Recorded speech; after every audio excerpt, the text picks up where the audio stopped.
I want to say thank you to all of my Patreon supporters who help support the channel. Also, I want to say thank you to my Twitch subscribers. Help the channel out by donating or go to patreon.com. Thank you. You know what's funny?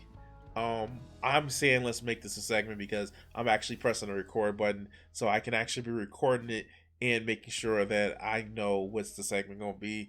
And yeah, I'm keeping this part in because I'm saying this because if you want to actually help it where a lot of the streams go a little bit more perfectly when I don't have to put like this, this is a segment, let's stop this, cut it, shit like that. I'm asking you to actually help me out with being able to support my stream. We're trying to actually get 1,000 subscribers by June 1st. Let's get this channel monetized and let's get this channel where we can actually help support, like, making sure that I can get my message out. I can devote more time to making sure you guys are able to watch more. But anyway, let's go. So there was a recent debate on there's a recent and continuing debate about left-wing outreach towards men. And you get a lot of people who just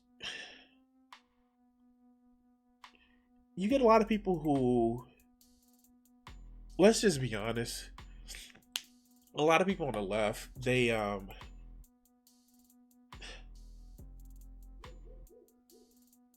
their only reason for being on the left is the fact that they're outcasts, and not that their political beliefs are actually good or right or they've investigated. And I remember I keep having this conversation with a conservative friend of mine that the reason why they're on the left because some part of their identity makes them an outcast from the main group, and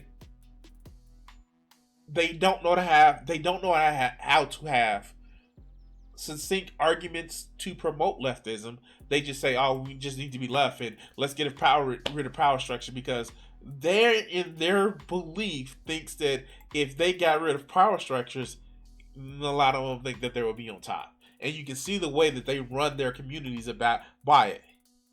If you think that you're a leftist because, hey, once we get rid of this power structure and we put in our own, then I'm going to be on top, you're doing leftism wrong. It's the same reason why so many tankies are unsufferably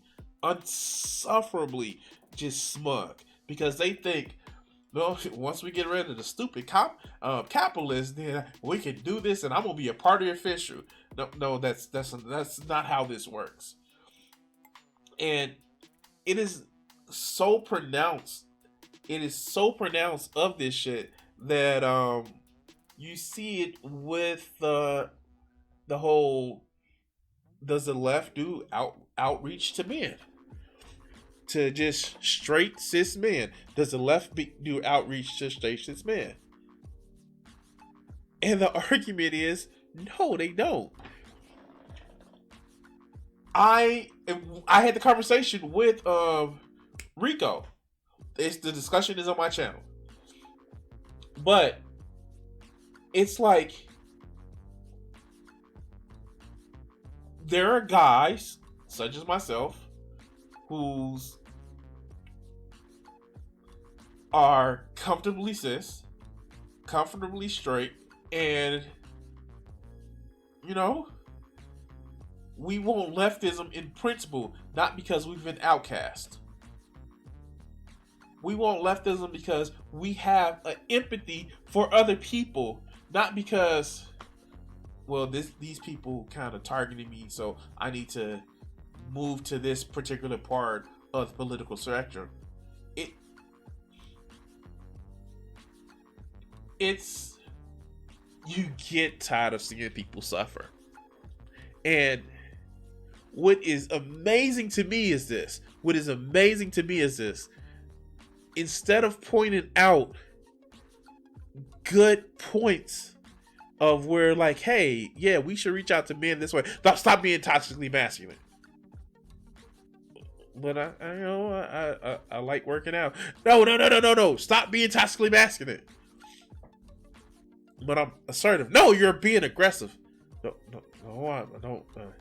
I state who I am. No, you're supposed to be weak. You're supposed to be doomer. Like, that's not how this works. That's not how any of this works.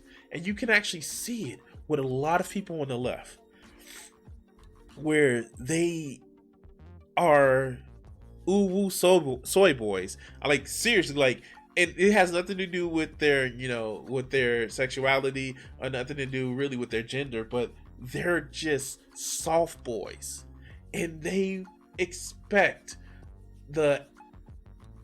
what left means the soft boys. And that's not what that means. That's not at all what that means at all. But you get these people where, if you're not a soft boy, if you're not saying capitalism is a reason for everything being wrong, then you're toxic and you're masculine. And I want to say that feeds the right's propaganda. It does. It does nothing but feeds the right's propaganda. And it's one of the reasons why you see a lot of the debate bros. Like, okay, you get the whole, people get mad at Xander Hall, people get mad at Vosh, but there are people that get mad at Shark. Yeah, Shark 300. People get mad at him because reasons. And this is not somebody who's openly masculine or overly masculine. This is somebody who, no, I'm just cis presenting, and I'm in some cases masculine. And people give them shit. And it's just like, really? Really? You're gonna run away.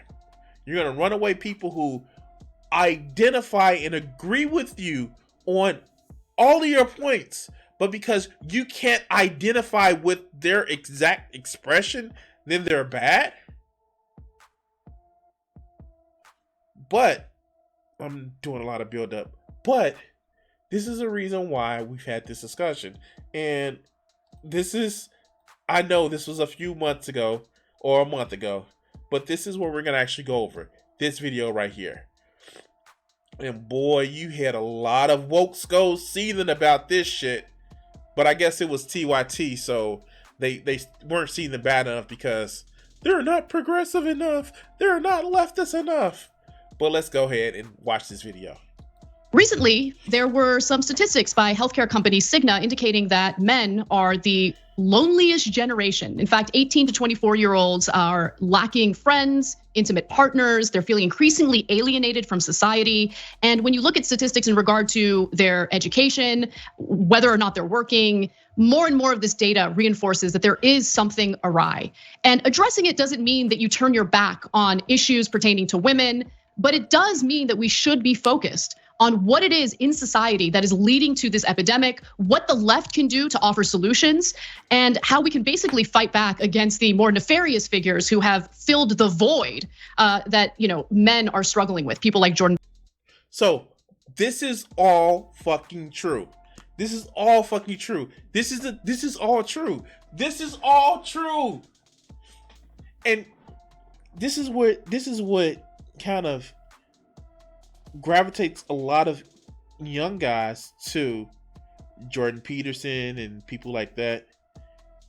There are people who don't want to acknowledge that there is a player despawn problem with guys. Now, there are some people that says, well, it's capitalism that caused a lot of guys to put value in their trade and being a provider for the family and stuff like that. That is true. That is motherfucking true. But we moved from a manufacturing economy to a service economy, and that fucked up a lot of people in the 70s and 80s. You saw the drug epidemic. People are not doing those drugs as much as they were before, and it's leading to it's alcoholism. And we've always had a thing with alcoholism, even though it wasn't as reported as much. And you have these people on the left who's like, stop being masculine, when they just mean stop being dominant. And instead of breaking that down, all right, let's go. Peterson and what have you. Now, recently, Vosh, who's a popular streamer, had tweeted this thread that I think is really, really important to address. He writes, I cannot stress enough how important it is to understand that 12-year-old white boys on Twitch are not being pulled into fascism because of some Machiavellian desire to preserve and expand their privileges. It's because the right talks to them and the left doesn't. He continues to argue that leftists and progressives have absolutely no idea how unnecessarily repellent they come off to so many people, and they get angry at the idea of being a more effective social movement because they don't want to share their social spaces with people who might have gone another way. So this is a very, very telling tweet. This is a very telling tweet. And you saw the video I recently did that I had on my channel that yeah, the people like FD signifiers, like these white leftists, and it's just like, dog, you like go to that shark video that he did. He admits that he was one of those motherfucking shitlords, edgelords, and he has some hotep tendencies. Where he admits he was part of the more radical black liberation shit. And it's just like, dog, fuck. That is not left wing doing that. And you would fall into the same category as these people that had these right-wing extremists. That is the thing. And a lot of these motherfuckers that are woke skulls that says, oh, man should just stop. They should just do better. They literally don't have an answer for the shit that they're getting, that these men are getting from people that are Andrew Tate, motherfucking Jordan Peterson, motherfucking Matt Walsh. They don't have an answer for them because the only thing that they do, and I'm still in the Smitty, the only thing that they actually do is define their leftism by the shit that a lot of these other motherfuckers define, like the conservatives define leftism by. You know what I define my leftism by? Making sure people don't have to suffer. Making sure housing, healthcare is not a fucking commodity. That is something a basic fucking right to motherfucking water is not a fucking commodity. But a lot of these fucks like, oh, it's because capitalism. You are doing the meme, dog. You are doing the fucking meme. And you can't even, your arguments don't even make fucking sense. Oh my God. Who was that DJ Mule? Well, Xanderhall's girlfriend, she shouldn't have to clean up because of reproductive work. I live by myself. And trust me, I may have some undiagnosed conditions. But you know what I don't do? Say I'm not going to clean up because capitalism or it's reproductive work.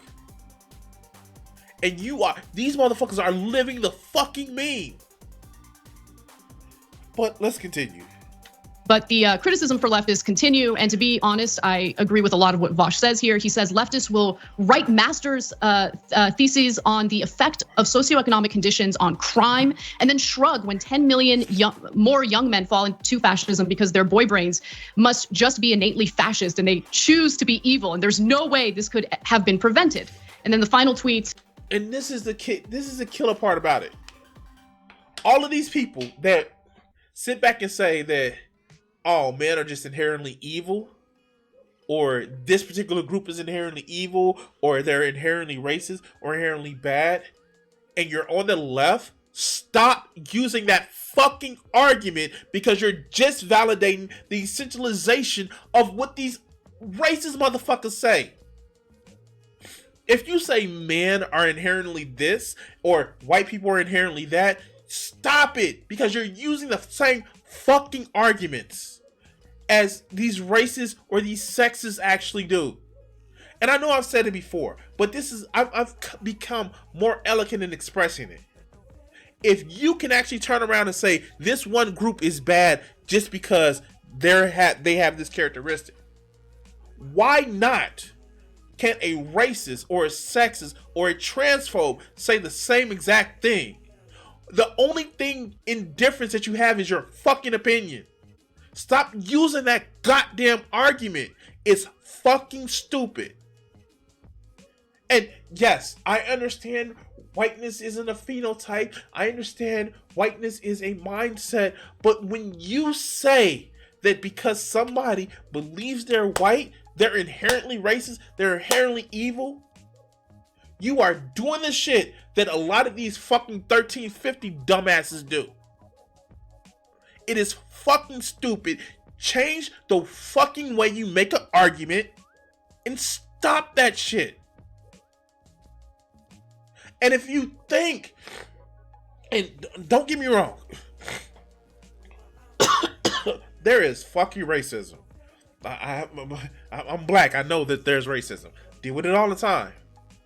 But if you think you're gonna win an argument that says racism bad, you're not gonna win shit.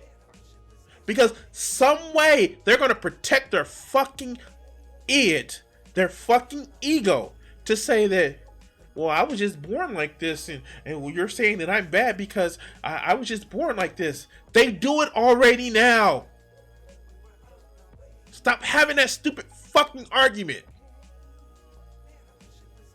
Stop having an argument that says, oh, men just want to control shit because they live in a system because it's a control. A lot of these guys don't believe they're in control. I take the time to listen to these arguments on my channel. And a lot of these guys feel that the world is against them and they can't say anything right, and they feel bad because, oh, if they say the wrong thing, then they're ostracized. And you know what it sounds like? It also sounds like the same stupid shit that a lot of these fucking racist ass people say. Oh, if I say the wrong thing, I'm ostracized, and nobody wants to be ostracized. You would think as people on the left who mostly feels their ranks would ostracize and outcast people. You would not want to do that. You would want to be more welcoming. But how is it that conservatives that want you people to live with a boot on your neck, all people, feel more welcoming than the fucking left? It's fucking stupid. And this is an example of this shit. People are shitting on you. Are you just, what do you mean? You just want women to be your fucking handmaid's tale? It is stupid. And I'm tired of this shit. Reach out instead of trying to smack somebody's hands out away. But let's continue. Because I want to make sure you guys get a full look at what he's thinking here. This is always a good topic to feel smug over, because the replies and quote tweets are saturated with people who literally think, quote, we should care about men's problems and offer them advice is a dog whistle for we should build a Fourth Reich, thus proving the problem. Now, joining us today to talk about this is the man behind the Twitter thread, Vosh. And I want to thank you, Vosh, for taking some time to talk to us about this today. Oh, it's an absolute delight. Don't mind the cam, by the way. Like young men, my camera encoder is alienated, just in this case from Skype. It's a pleasure to talk with you about this. So this is something that I've been thinking about a lot, because I've been just noticing it in the community around me, just like the loneliness and how atomized men are. And I don't see it as, addressing it isn't, in my opinion, a right-wing perspective or a right-wing task. I think that there are issues that the left would do a far better job in addressing, as opposed to more nefarious right-wing figures like, let's say, Andrew Tate or Jordan Peterson. So before we get to all of that, what the potential solutions could be, talk to me about what you see, what you think the problem is right now with young men feeling alienated in the United States. Well, I think a lot of it comes down to something leftists tend to be more comfortable talking about, which is toxic masculinity, And we're gonna keep going in this. Let's keep going with this. Let's go. Male loneliness is often an emergent property of toxic masculinity, which is, by the way, nobody likes this term, right? The right gets really upset when you say toxic masculinity because it sounds like you're upset with masculinity in general, and it's a really vague term. So let's just say, I think a lot of guys can be kind of antisocial because they're taught that sort of independence is a masculine virtue. So I don't like the term toxic masculinity. I prefer performative masculinity. Anytime you have to perform your masculinity. It's a problem. You shouldn't have to perform your masculinity. Either people know that you're masculine or not. And if they don't know, why does it fucking matter? One of the persons that, like, of course we saw the fucking turf skit about it. The Dave Chappelle skit about motherfucking Prince. Prince legally changed his name to a symbol that was hermaphroditic. Did anybody question his masculinity? And even if he did he care? He literally changed his name to a symbol that was hermaphroditic.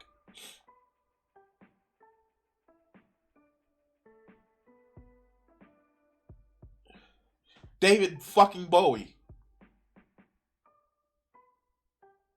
He was so fucking masculine that his testicles killed him. He died of testicular cancer. But he was masculine. Eyeshadow and all. Why does it matter?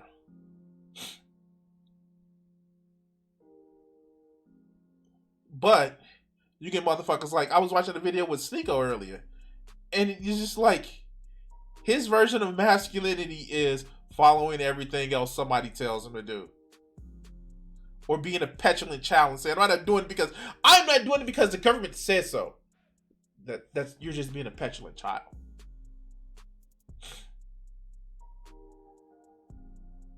But it's just really performative masculinity. That's all it is. But let's go. They're taught that, there's value in keeping your feelings bottled up. Now, obviously, it's pretty harmful. It makes people feel kind of lonely. It makes them bad at reaching out to others, connecting, sharing their interests, building friendships. I think it's one of the reasons why guys tend to view dating as sort of adversarial, because they don't think of like a woman as like, oh, well, maybe we'll just get along on some shared interests. Maybe we'll have something in common. They think of it as this like a mating battle, which, I don't think it has to be. And as a product of that, a lot of guys feel like they have no social inroads and they're kind of drifting through life without connection. So that's, yeah. I don't understand that. I see dating as a way of, oh God, this is going to be more telling than what it should be. I see dating as a way of collecting shit. And what do I mean by collecting shit? I see dating as a way of collecting people's understanding of people, collecting people's stories, and basically just trying to learn more about the world. That's what dating has always been to me. And no, it's not about collecting panties, which would be fun, but I just would have no use for collecting panties. But I do have an interest in use in collecting stories, understanding people, and learning and getting pieces from people's lives that I didn't experience. Getting understandings. I see dating that way. But a lot of people see it, oh, I gotta battle this. Like, no. I'm a lover, not a fighter. I'm not even gonna fight you to be with you. You want to be with me or not? You want to have fun or not? Don't? Okay, bye. That's it. But let's continue. To people, it really sucks, and the left could, use that as an opportunity to maybe improve some people's lives, introduce them to some other ideas. So just full disclosure, when the statistics first started coming out and they focused primarily on the lack of intimate partners, to be fair and completely honest with the audience, I was definitely more dismissive. But then when you see the other statistics, including the lack of friends, workforce participation for prime working age men between the ages of 25 and 55 has actually decreased significantly, and specifically in the United States. And so, there have been some arguments that, oh, it's the advancement of technology, it's because of video games. Well, all of these. Well, it's not because of video games, because we have Twitch, we have YouTube. It's not because of video games. But it's literally been because we're no longer a manufacturing economy. To be very honest with you, we're a service economy, and we're no longer a manufacturing. And you get the people like, oh, you should get good trade jobs. Those will be, and I understand that there in certain fields there is a So in the fields of carpentry and plumbing and shit like that, there's a cliff that we're about to fucking face, and I don't think it's gonna be. Some of it's gonna be. How do I put it? So when we look at carpentry, electrician jobs, plumbing jobs, we're coming to a cliff. I remember looking at this study where those fields in the next 10 to 15 years are going to fall off a cliff. Some of it, well, most of it is the fault of a lot of economic downturn, a lot of the switch to the service economy, but a lot of it is downturn to, ironically, to the people that's trying to help it now. Do-it-yourself big box home improvement stores. Why do I have to take the time to hire a plumber, electrician, where I can watch a YouTube video and do it? Maybe fuck myself up, but yeah, I think a lot of that fields is going to actually go to specializations soon. But and I'm a child of a plumber. My father was a plumber.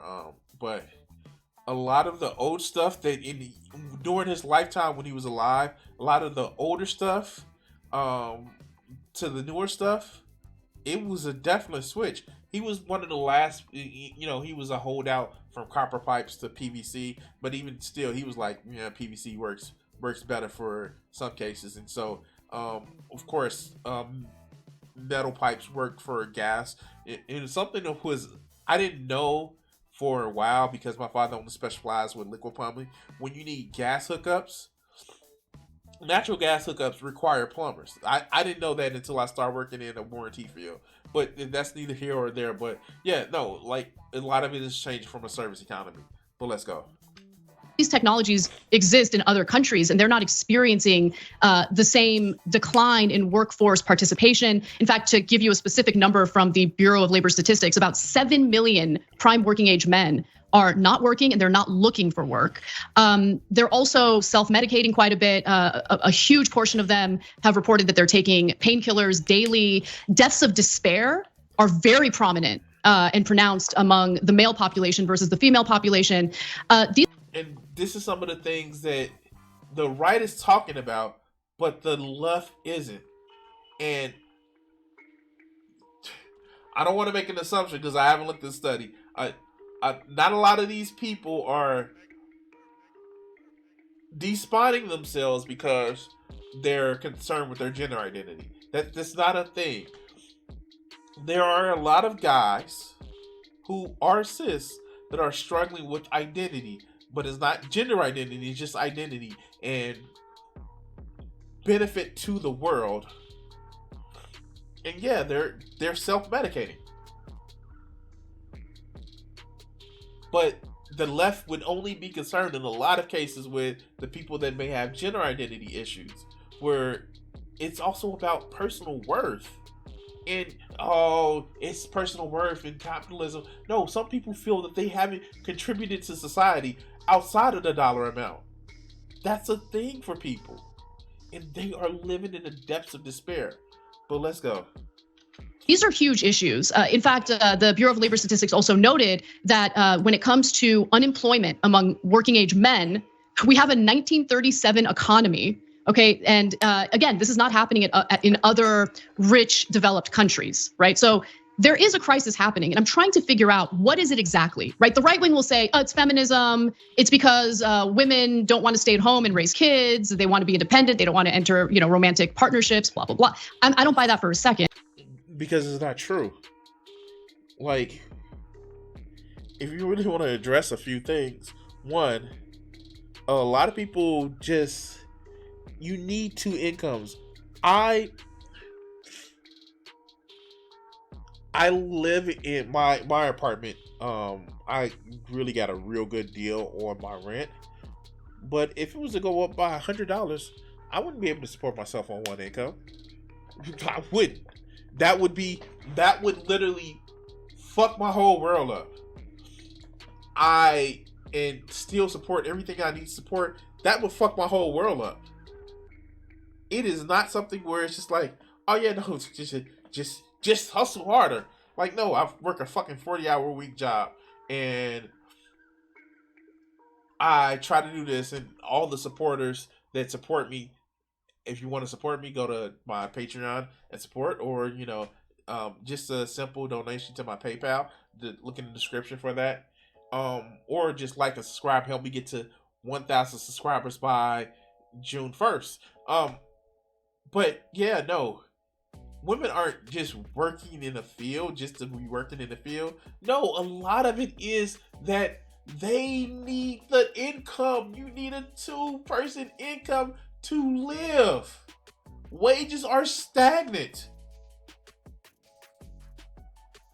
It's not because feminism. What bitches don't want to listen, so they just want to. They don't want to listen to.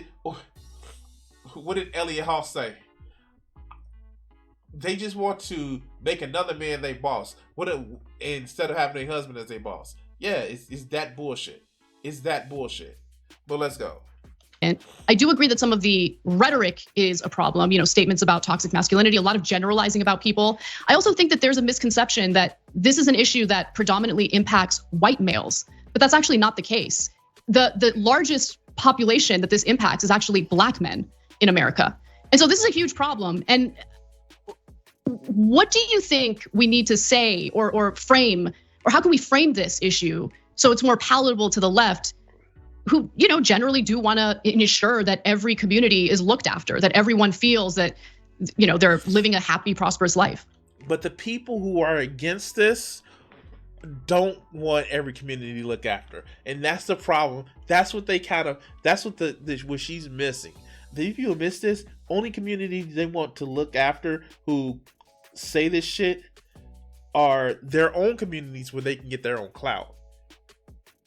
Now, there are genuine people who feel that, yeah, we probably do need to reach out to men.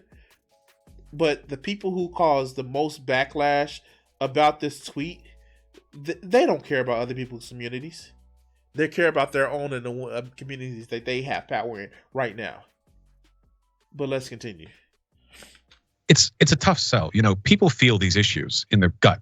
When we talk about the kinds of things that drive people out to vote or even to throw revolutions, we're usually talking about very basic gut level problems that political analysis gets added to. For a long time in this country and many others, anti-immigration sentiment has been built on the anxiety of working class people who feel their jobs are threatened by immigrants. Often the data doesn't bear that out, but it's their fear that's used as a catalyst to push those politics. The anxiety, the loneliness of young men, this has historically been used as catalysts for, basically everything from the Bolsheviks in Russia to the brown shirts in Germany. It's just a large and often unaddressed demographic. This isn't a competition thing. We're not talking about giving up on feminist analysis or saying it's like, oh, well, actually men have it worse than women, right? It's not about that. It's just. And so that's actually a good point. When you take it and say that, oh, men have it worse. Oh, this group of people have it worse. It doesn't solve shit. Like, goddamn, I am reminded of the Martin Luther King fucking drum major instinct speech. And this is what kills me about this. A lot of these people who, especially these fucking woke goes, oh, these white liberals or these white people that don't want to listen. King had a awesome speech where he was in jail. And he was, because he led another protest. And he got to talking to some of the guards. And one of the guards told him how much he was getting paid. And King says, you don't need to be on that side. You need to be with us. Because your kids are going to the same shitty schools that ours is. It's just separated by this. It's not about saying that you need to be beaten down to understand our plight. It's like, no, a lot of these people have the same fucking plight. So why browbeat them more? Bring them to your side. But yeah, let's go. You want to reach out to people where they are. And to start that process, with a lot of young guys, I think it would help if lefties were willing to acknowledge the sort of natural conclusion of toxic masculinity as like a mode of social analysis, which is if men are socialized in certain ways and treated in certain ways socially, it necessarily follows they must have specific problems. And if those problems are the product of social systems that are out of their control, I don't know why we wouldn't apply the same basic sociological lens of analysis to that as we would with literally anything else. Patriarchy, racism, transphobia. no individual has control over these systems, and we try to interweave analysis with our compassion for and respect for the individual problems people have. We do this all the time with other issues, and to an extent we do it with men, but I feel like we lean off that a little bit, maybe because exactly my point. If you as a leftist say, well, this group is bad, is getting a bad shake because of this, this group is getting a bad shake because of that, and you say, no, it's just because men are evil, you unironically disprove your other arguments about socioeconomic change that needs to be done. Because you wanted that one dig at the group that you don't like, the group that made fun of you, the group that made you an outcast, that you share most of your fucking views with in a lot of cases, but you get, because it's against that group, is fucking bad. And I'm not doing the whole, oh yeah, white people face reverse racism. No, that's bullshit. They do face racism. There's no such thing as reverse racism. They do face racism by certain groups or certain people, and they shit on them. And unless they're fucking part of the out group, they tend not to be taken as seriously as somebody who's part of the out group. There is no reason why that a masked guy shouldn't be looked at with the same type of compassion as a trans female or a black person or any other BIPOC person. There is no reason why. If somebody is saying that they're hurting, they're being hurt by the fucking system, then they should have the same fucking compassion.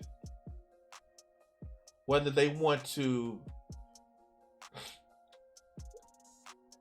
sleep with somebody that's their opposite gender expression or their same gender expression, it fucking doesn't matter. If somebody's being hurt by the system, if somebody's forced is seeing the flaws in the system, it is no reason why somebody on the left shouldn't take them to the side and say, I understand you, this is how we can help. But a lot of people, again, it comes down to they act like fucking bullied ass theater kids. Well, you were mean to me, or somebody that was like you was mean to me, so I hate you. You're a representation of that because of the way you look, and what does that sound like? But let's continue. Because men's rights as like a sort of a nominative thing, like how it's referred to, usually refers to misogynist or incel communities online. So it's like, oh, well, men's rights, you actually mean like this or that. Well, leaving aside the baggage, right? You can call it what you want, men's advocacy, whatever, just common decency. It's still worth pursuing. Yeah, I think the phrasing men's rights activists, it does unfortunately make one recall some of the most unsavory individuals imaginable, right? Some who think that rape should be legalized. So I don't like thinking about that group when it comes to this particular issue, because I don't think this is about male entitlement. I don't think this is about men feeling or fighting for a system in which men get to feel entitled to certain things in society, including, certain sexual acts, whatever it is. This is really about making sure that people don't feel lonely, feel that they have purpose in life. That's the other thing. An increasing number of young men feel like they have no purpose in life. And I think that it has to do with the fact that for the longest time, they were conditioned to believe that they are supposed to be the breadwinner in a family. And when they are lacking this educational attainment necessary to get the kind of career that makes the kind of money that makes them feel like the breadwinner, well, then it makes them feel like they're not really worth anything. I see a lot of that going on. True. Again, moving from if you're in a manufacturing economy, which is smaller than a service economy, this is what you actually get. This is fucking true. But let's continue. As well. When you look at the number of college educated men, that has declined significantly. And so some of the solutions that I've heard from people who do take this seriously on the left is that, hey, there's a lack of male role models in the public education system. There's a huge disparity between female and male educators in the public school system. Curious what you think about that. Yeah, no, I agree. It is. I do think it's unfortunate that we consider education such like a feminized profession. Not because there's anything wrong with female teachers or whatever, but obviously people take a lot from their education, and any significant disparity in representation is going to reflect some kind of social value. So, I mean, we can see the need for this reflected in the fact that two of the largest breakout conservative figures in the past 5 years, respectively, Jordan Peterson and Andrew Tate, both became powerful in exactly the same way. That is to say, they postured as like self-help gurus for young men who felt like they'd been failed by society and left no options to better themselves otherwise. Now, the prescriptions those two offer are garbage and completely irredeemable. I think Jordan Peterson said you should clean your room. You can do that, but apart from that, don't listen. But it shows what people are going for, right? And frankly, I mean, like, you can always clean your room. And tell you what, when you do have a clean room, people want to get naked in it. Oh, okay, I'm sorry. Let's go. it doesn't take a lot of internet sleuthing to find out that a lot of people are feeling really listless these days. Mm-hmm. You have to give people identities and aspirations. I see a lot of this discussion with young women. One of the discourse bits that always comes up, it's how do you be a good feminist, but also like, what about this feminine wiles thing, right? Or like, how do I balance my progressive attitudes on gender with this, that, the other attitude I have on what it means to be a woman? It's an interesting topic. I have no skin in the game. Good luck, right? I don't know how often that gets resolved in left spaces with guys, because it is a good question. How do you resolve, progressivism with like, well, being a masculine guy? A lot of women you might want to date kind of do like manly guys, at least some of them, right?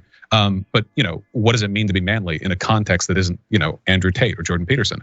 Just having the conversation might get a lot of folks invested, or they might understand that the left is interested in these issues beyond a sort of like token, like surface level political skim where they're trying to get people off the top. Compassion. Yeah, compassion's the right word. And you know what's funny? And okay, so I hate to do a video within a video, but I'm going to take the time to stop and say this. So recently, and I don't even know if that video is still around, Little Joe or Big Joe did a video where he was pointing out that somebody said that a lot of the it was a woman who was saying the worst thing about dating on the left is a lot of the guys look like this. And what got me is that he totally missed the point of what she was saying. He was like, "Oh, you're saying that I'm ugly, or I already have a girlfriend." And she wasn't saying that you were ugly, dog. She was saying that a lot of the guys on the right take the time to look masculine. They take the time to look beefy or buff or shit like that.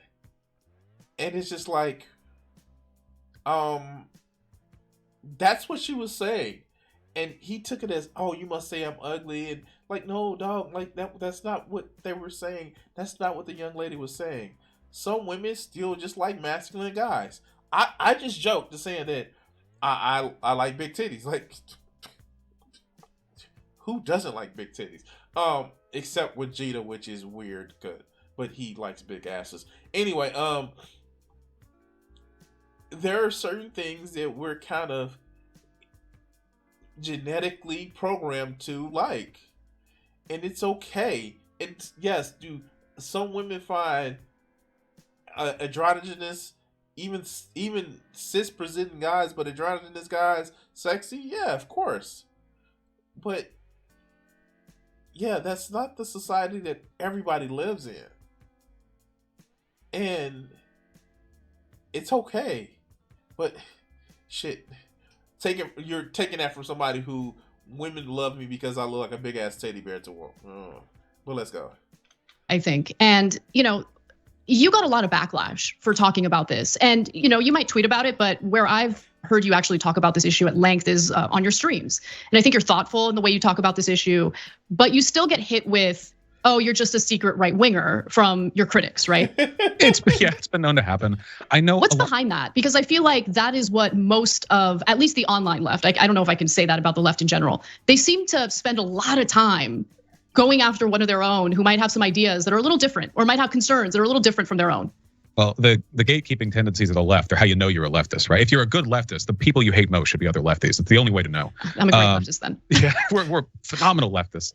I think there's kind of like, I don't want to overuse.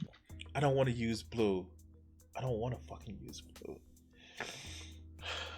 I don't want to use blue.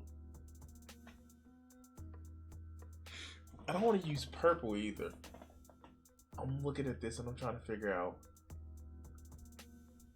And orange is just too Iron Man-y. And I don't want to do black. Fuck. Okay, all right. Take a break from this video right quick. Actually, no. Let's go. Let's go. We'll finish this video. The term, or maybe use it lightly, the term trauma. But I feel like after the past decade of online discourse, people are very sensitive, especially on the left. People are very sensitive to the idea that we need to treat men better, not necessarily because they disagree with the idea of treating men better. That seems like a nice thing to do broadly. I'd hope a lot of people would agree with that, but rather because we need to treat men better has often been couched in this very ideologically loaded set of policy and social prescriptions that usually have to do with undoing the gains of feminism, or at the very least negating the harms that women experience. So you can treat men better, promote healthier lives for men without taking from women. It's not a zero-sum game. It's not. But let's go. Because of the patriarchy or inequality, I fully sympathize with the sensitivity. I mean, I've been online for a while. I see how the discourse tends to go. But we have to be strong enough to understand when a dog whistle isn't a dog whistle, when it's just a term. I would hope that a lot of lefties can understand. You may have an aversion to the capital M, capital R men's rights movement, a justified one. But to the outside, when you seem to be taking a stance against the concept of men's rights, people who aren't as familiar with the context of that discourse might interpret that as you literally politically being opposed to like men doing all right.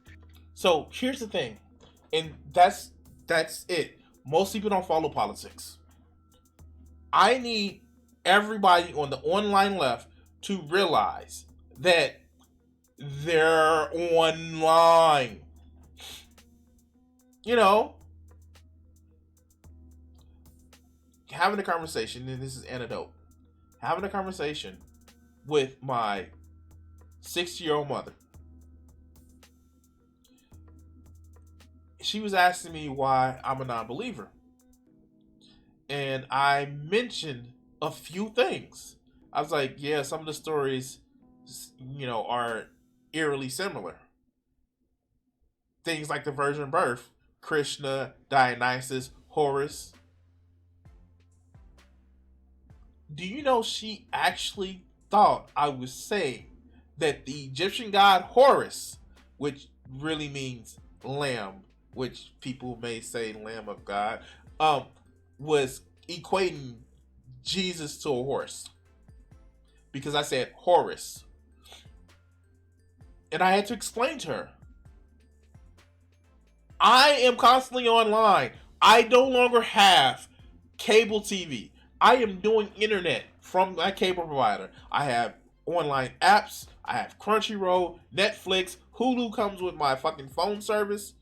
I watch YouTube. I have YouTube Premium. That's why you don't see motherfucking commercials when I do videos. By the way, if you want to help support my channel so I can help continue to bring uninterrupted videos from YouTube, YouTube Premium.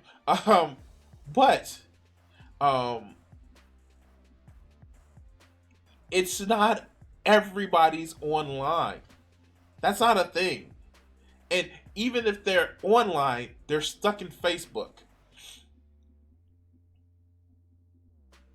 Now, I use Facebook because there are groups of people that I still talk to with Facebook. I use Facebook as most people use Twitter because, generational thing.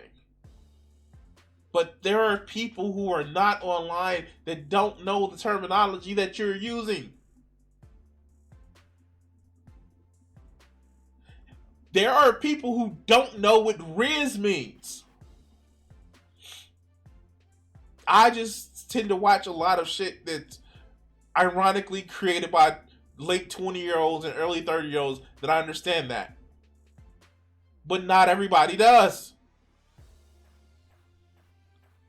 There is a generational divide. And there are even people who aren't on the internet that didn't just have access to the technology, and their access to the technology is a smartphone that they barely use, and they interact with people in real life. So when you say, "Oh, we hate to stand up for men's rights," they're not saying that they're not hearing that you hate the MRA movement. They hear that you're saying that you don't want men to have rights. But let's continue.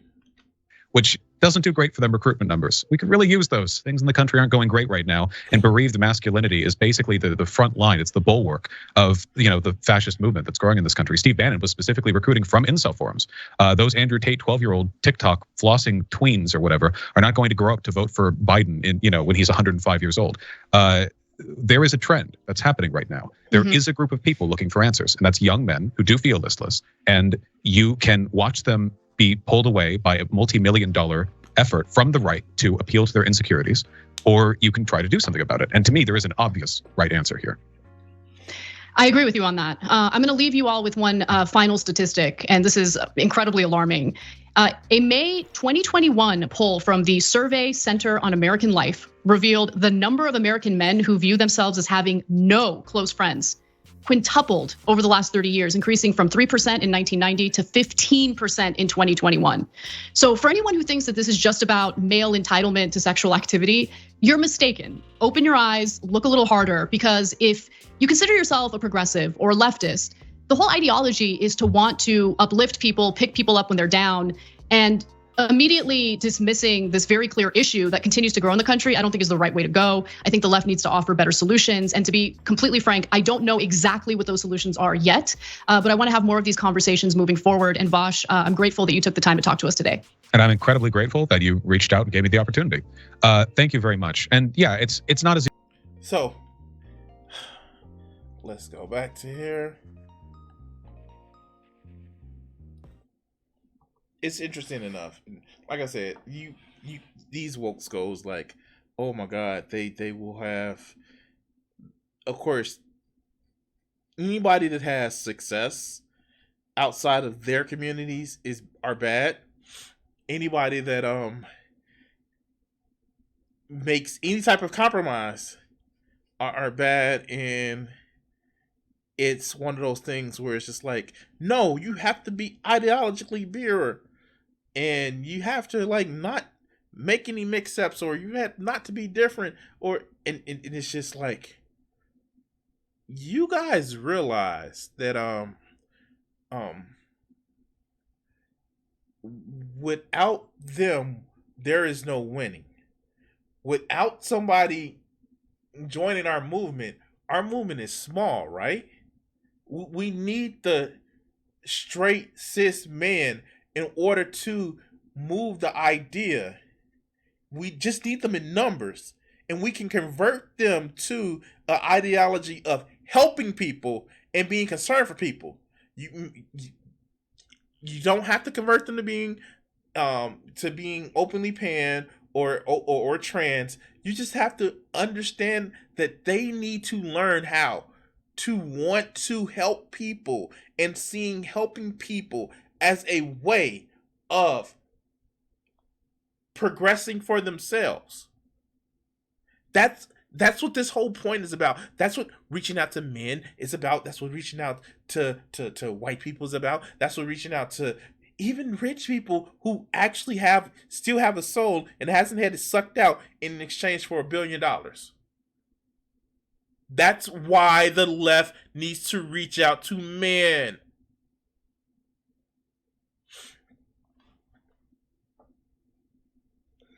I think that a lot of people miss that because they just view it as a social club, as their mark of why I'm right.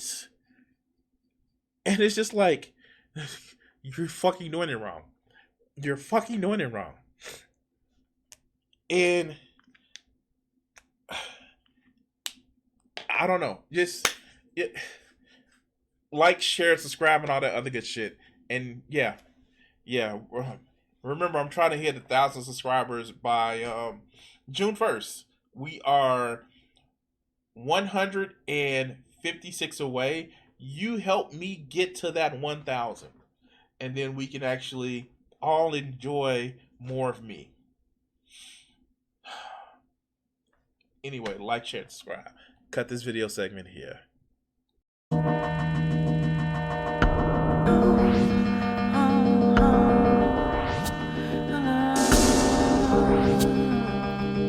If I gave myself the power, where would I be? Was I